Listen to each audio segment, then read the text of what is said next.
दिल्ली में सीलिंग को लेकर आज दिल्ली के मुख्यमंत्री अरविंद केजरीवाल के घर बैठक हुई, जिसमें बीजेपी का प्रतिनिधि मंडल भी शामिल हुआ, लेकिन जल्द ही ये बैठक अखाड़े में तब्दील हो गई। दोनों पार्टी के नेता आपस में उलझ गए, जिसके बाद दिल्ली भाजपा के प्रदेश अध्यक्ष मनोज तिवारी ने सिविल लाइंस थाने में जाकर शिकायत दर्ज कराई। आप विधायक जनरल सिंह ने कहा है कि सभी मुख्यमंत्री आवास में ड्रामा करने के लिए आए थे। उधर पुलिस पीएलसी के लिए भाजपा नेता विजेंद्र गुप्ता और गोल्डी शर्मा को अरुणा आसफ अस्पताल लेकर गई। बता दें कि इस मामले में केजरीवाल सुप्रीम कोर्ट में अपील करेंगे। उन्होंने ये भी कहा है कि उपराज्यपाल चाहे तो 24 घंटे में सीलिंग रुक सकती है। महात्मा गांधी की 70वीं पुण्यतिथि पर प्रधानमंत्री नरेंद्र मोदी, राष्ट्रपति रामनाथ कोविंद और उपराष्ट्रपति वेंकैया नायडू उन्हें श्रद्धांजलि देने राजघाट पहुंचे। पीएम ने राष्ट्रपिता की समाधि पर पुष्प अर्पित किए। इस दौरान उनके साथ कई नेता मौजूद थे। साथ ही पीएम ने एक ट्वीट में कहा कि हम उन सभी शहीदों को नमन करते हैं जिन्होंने हमारे देश की सेवा में बलिदान दिया है। वहीं कांग्रेस अध्यक्ष राहुल गांधी और पूर्व अध्यक्ष सोनिया गांधी भी राजघाट पहुंची और गांधी स्मृति पर बापू को श्रद्धांजलि दी। कासगंज हिंसा को लेकर फेसबुक पर राज्य के एक जिलाधिकारी के पोस्ट ने विवाद बढ़ा दिया है। बरेली के जिलाधिकारी कैप्टन राघवेंद्र विक्रम सिंह ने कासगंज घटना पर फेसबुक पर एक पोस्ट किया। पोस्ट में लिखा था कि अजब रिवाज बन गया है, मुस्लिम मोहल्ले में जबरदस्ती जुलूस ले जाओ और पाकिस्तान मुर्दाबाद के नारे लगाओ। क्यों भाइयों, वे पाकिस्तानी है क्या? यही यहाँ बरेली में खैलम में भी हुआ था, फिर पथराव हुआ, मुकदमे लिखे गए। वहीं यूपी के उप मुख्यमंत्री केशव प्रसाद मौर्य ने कहा है कि डीएम के खिलाफ कार्रवाई की जाएगी। लाभ के पद के मामले में आम आदमी पार्टी के 20 विधायकों को अयोग्य ठहराए जाने के मामले में दिल्ली हाईकोर्ट ने चुनाव आयोग को हलफनामे के जरिए 4 दिनों के भीतर जवाब दाखिल करने को कहा है। इसके बाद 4 दिनों के भीतर उन विधायकों को भी अपना जवाब दाखिल करने का निर्देश दिया है जिन्होंने इस फैसले के खिलाफ अपील किया। हाईकोर्ट ने कहा है कि फिलहाल अंतरिम आदेश लागू रहेगा, जिसमें चुनाव आयोग को उपचुनाव के लिए कदम न उठाने को कहा गया है और अगली सुनवाई 7 फरवरी के लिए तय कर दी गई है।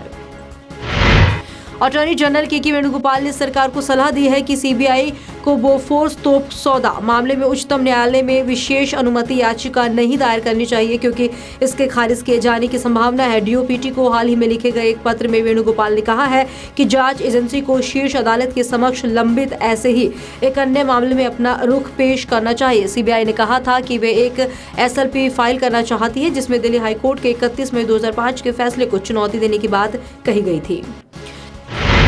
चारा घोटाले में राष्ट्रीय जनता दल के सुप्रीमो लालू प्रसाद यादव के जेल जाने के बाद उनकी पार्टी के जनरल सेक्रेटरी अशोक सिन्हा ने पार्टी से इस्तीफा दे दिया। अपने इस्तीफे की वजह में अशोक सिन्हा ने साफ किया है कि वे लालू की जगह पार्टी की कमान संभाल रहे तेजस्वी यादव की कार्यशैली से नाखुश हैं। गणतंत्र दिवस पर कासगंज में तिरंगा यात्रा के दौरान हिंसा में भारतीय जनता पार्टी के सांसद विनय कटियार ने पाकिस्तान का हाथ बताया। उन्होंने कहा है कि पाकिस्तान समर्थक लोगों ने चंदन की हत्या की है। कासगंज में पाकिस्तान परस्त लोग आ गए हैं जो राष्ट्रीय ध्वज को स्वीकार नहीं कर रहे हैं। उनके साथ ही खाद्य प्रसंस्करण राज्य मंत्री साध्वी निरंजन ज्योति ने भी तिरंगा यात्रा का विरोध करने वालों को देश विरोधी तत्व बताया। दिल्ली के शकूर बस्ती इलाके में 8 महीने की बच्ची के यौन शोषण का मामला सामने आया है। इस मामले में पुलिस ने बच्ची के चचेरे भाई को अरेस्ट किया है। आरोपी बच्ची के साथ खेलने के बहाने उसे टॉप फ्लोर पर ले गया और वहां उसने बच्चे के साथ दुष्कर्म किया। जख्मी हालत में बच्ची को नजदीकी अस्पताल में भर्ती कराया गया, जहां उसे वेंटिलेटर पर रखा गया है। गुजरात के वडगाम से निर्दलीय विधायक जिग्नेश मेवानी ने भाजपा और आरएसएस पर बड़ा हमला बोला है। उन्होंने कर्नाटक विधानसभा चुनाव से पहले सभी गैर भाजपाई पार्टियों से एकजुट होने का आग्रह किया है। साथ ही कहा कि लोकतंत्र की रक्षा के लिए हम अपनी वैचारिक शुद्धता में नहीं फंस सकते हैं। हमें इन ताकतों को हराने के लिए अन्य समान विचारधारा वाले समूह के साथ आना होगा। समुद्र में दुश्मनों को छक्के छुड़ाने के लिए भारतीय नौसेना में स्कॉर्पियन श्रेणी की नई पनडुब्बी शामिल होने जा रही है। 31 जनवरी को मुंबई मझगांव डॉक पर स्कॉर्पियन श्रेणी की तीसरी पनडुब्बी आईएनएस करंज को लॉन्च किया जाएगा। करंज की लॉन्चिंग के मौके पर नौसेना प्रमुख सुनील लांबा मौजूद रहेंगे।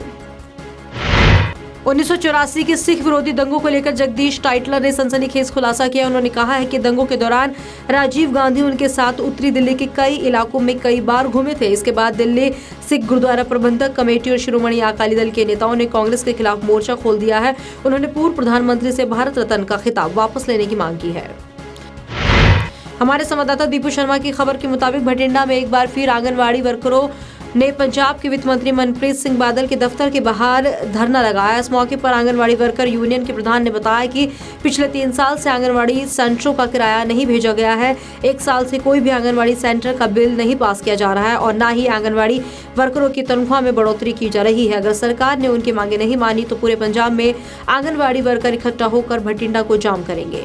हाँ जी, मैं हरगोबिंद कौर आल पंजाब आंगनवाड़ी मुलाजिम यूनियन के बैनर थले असी अज पंजाब के वित्त मंत्री सरदार मनप्रीत सिंह बादल जो MLA बठिंडा है उन्होंने ऑफिस के सामने उन्होंने घिराव कर रहे हैं कि वो पंजाब दी आंगनवाड़ी वर्करस हैल्पर्स है उन्होंने मंगां वाल ध्यान देन। 1 साल हो गया सरकार बनी नूं, सगों जो सानू मिल रहा सी वो भी बंद हो रहा साडा। 3 साल तो आंगनवाड़ी केंद्रां दा किराया रुकिया होया, 1 साल तो पूरे पंजाब दा रुकिया होया। बच्चों का राशन नहीं आ रहा, 1 साल हो गया। बिल नहीं साडे कोई पास हो रहे। जदों तो वित्त मंत्री बने हुए इन्होंने सारा कुछ रोक के रखा होया पंजाब दा, तां नाल ही साडीआं तनख्वाहां जिहड़ियां उन्हां 'च भी वाधा करन दा सरकार दा सानू कोई इरादा नहीं दिस रहा हैगा। तां असीं सरकार तो मंग करन वास्ते आए हैं, खास करके वित्त मंत्री साहब तो कि वो साडे मसलिਆਂ दा हल करन। नहीं तां ये संघर्ष है जिहड़ा अज एक जिले दी आंगनवाड़ी वर्कर हज़ारां दी गिनती 'च पहुंचीआं ते जे इन्हां ने साडा मसले दा हल नहीं कीता तां असीं पूरा बठिंडा जाम कर दांगे।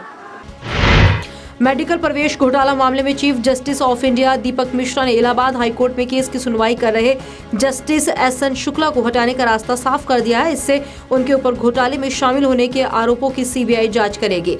दरअसल जस्टिस SN शुक्ला पर गंभीर आरोप लगने की वजह से 3 जजों की हाउस बेंच ने चीफ जस्टिस ऑफ इंडिया से उन्हें हटाने की अपील की थी।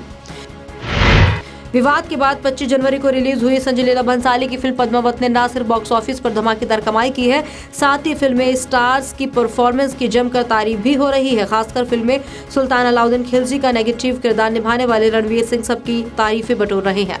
फिल्म को रिलीज हुए सिर्फ 5 दिन ही हुए हैं। इसी बीच रणवीर को अपनी बेहतरीन परफॉर्मेंस के लिए अवार्ड भी मिल गया है। ICC under-19 cricket world cup के सेमीफाइनल में न्यूजीलैंड के क्राइस्ट चर्च में खेले गए मुकाबले में भारत ने पाकिस्तान को 203 रनों के बड़े अंतर से मात देकर फाइनल में जगह बना ली है। अंडर-19 क्रिकेट वर्ल्ड के फाइनल में भारत का मुकाबला 3 फरवरी को ऑस्ट्रेलिया से होगा। सेमीफाइनल मैच में भारत ने अपने चिर प्रतिद्वंदी पाकिस्तान को 273 रनों का लक्ष्य दिया था। भारत की तरफ से शुभमन गिल ने नाबाद 102 रनों की पारी खेली। इस पारी में 7 चौके भी लगाए। मेरे साथ बड़ी खबर में फिलहाल इतना है। देश दुनिया की ताज़ा तरीन खबरें देखने के लिए आप देखते रहिए वन न्यूज़। नमस्कार।